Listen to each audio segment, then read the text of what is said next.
Our first act, very funny comedian. He's played all over the place, LA, Chicago, New York, and right here in DC, all over the DMV. You can follow him at Jeff Hysen on Twitter or Facebook.com/Jeff Hysen Comedy. Please give it up for Jeff Hysen!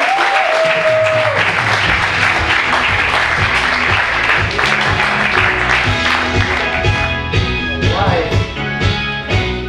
Thank you, Christian. Thanks, everybody. Anybody here celebrating a birthday? Woo! Woo! Okay. How about in the past year? Yeah! All right, I like being inclusive. Fortune cookies don't tell you anything about your future. The name is a lie. They give you lucky numbers, as if the guy that wrote it knows how to win the lottery, but is going to tell you instead. I'm going to do a stranger a huge favor. And sometimes two people at the same table get the same fortune. Mine says you are very generous.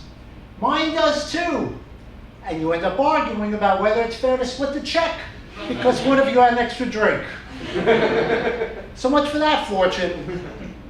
Fortunes are too nice. Give me a tough love fortune. You will not get any action tonight. Hurry up and pay the check. Your meter's about to run out. Or you could have hindsight fortunes. You shouldn't have ordered the Mushu pork. You'll find out why in an hour. This place wasn't a good choice for a first date. No wonder you're not getting any action tonight. Now those would be helpful fortune cookies. Got into an elevator recently. Thank you. And a guy gets in and starts talking politics in an elevator. You can't do that. That's a breach of elevator etiquette. There are only 3 acceptable topics of conversation in an elevator. The days of the week, not bad for a Monday. It's hump day. The weather, and the classic, the speed of the elevator. We got a local, we got an express. That's it. That's the entirety of the elevator conversation universe. But the thing about elevator conversations is that they don't make any sense anywhere else. I mean, think about it. The bedroom, it's hump day. Takes on a whole new meaning. And you certainly don't want the express. Not every audience gets that hump day line. I learned a lot about you. I want to tell you a story. I went to Starbucks. Which Starbucks? You know which one. And I ordered a large drink. And the guy, I mean the barista, says, "You mean venti." I'm sorry, I don't know the magical Starbucks words. What is this, Middle Earth? So I ordered a mocha skim latte. And the guy goes, "There's no such thing." And he doesn't even help me because I'm expected to speak his language. Is there a Rosetta Stone class for Starbucks? So I just said, "I'll have a cup of coffee," because I can't screw that up. And he goes, "What size?" And that's how I ended up at Dunkin' Donuts. It's tough for a guy to get older because we still look at women the same way we always have, but women look at us differently. We become distinguished. Yeah, I know how a girl in her 20s distinguishes me from other guys. She looks at me and thinks, he's my dad's age.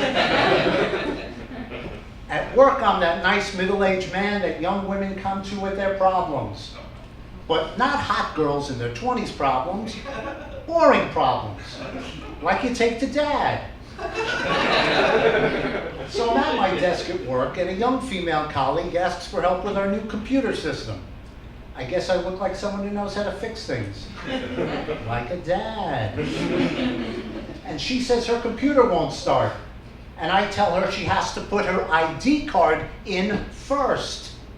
So she asks, innocently of course, "Do you have to put it in all the way?" Wow, what am I supposed to say to that? I'm having 3 conversations in my head at once. The one that all guys would have, the one where I'm called to HR and told to explain myself, and the real one where I'm answering her innocent question.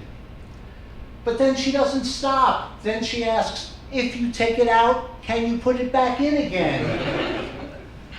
Well, if you ask nicely, sure.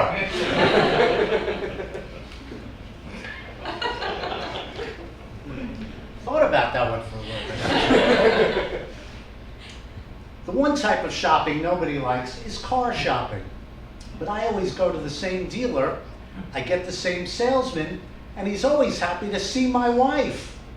You see, he gives me a hearty handshake, and he gives her a kiss, but not an innocent peck on the cheek. It's like his tongue's an SUV, and my wife's mouth's a 2-car garage. It happens all the time. It's pretty offensive, really. But I guess I don't mind, because I always get a good deal. My wife and I went couch shopping. Couch shopping. She asked me what I think about the color, the fabric, if it goes with everything. I don't care. All I want to know is, does it face the TV? My wife loves the TV show Say Yes to the Dress. Any fans here? Right. But all that show has are women shopping for wedding dresses. You notice that there's no comparable show for the groom. That's because it would last 5 seconds. Every time. Guys, what do you think of this tux? Dude, make a decision already. Then we can have a beer. Beer shopping. That's shopping guys are good at. Men shop for beer the way women shop for shoes. Does this beer go with the TV? Does this freshness date match my outfit? Excuse me, do you have this in a size 12-pack? My wife knows all the sizes in our family. I don't. I went to Victoria's Secret to buy something sexy for my wife. And the saleswoman asked, what size is she? And I said, I don't know, this big? And the saleswoman said, sir, you didn't have to touch me. And I said, that's nothing. You should see what the car salesman does to my wife.